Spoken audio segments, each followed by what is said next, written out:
శ్రీకాళహస్తిలో PETA brothers ఆధ్వర్యంలో శ్రీమతి డొక్కా సీతమ్మ అన్నదాన కార్యక్రమం.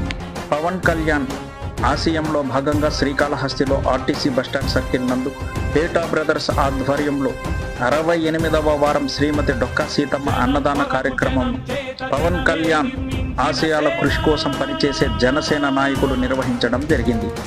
ఈ కార్యక్రమంలో డొక్కా సీతమ్మ అన్నదాన కార్యక్రమం నిర్వాహకులు పేటా చంద్రశేఖర్, పేటా చిరంజీవి, డాక్టర్ నక్కా ప్రసాద్, మహేష్, భానుప్రకాష్, ప్రదీప్ కుమార్, నవీన్, మునిచంద్ర, రాజా, చందు, చెంబేటి జానీ, యాసీన్ బాషా, గోపి, వీర మహిళలు బత్తెమ్మ, శకుంతలమ్మ, పద్మ తదితరులు పాల్గొన్నారు.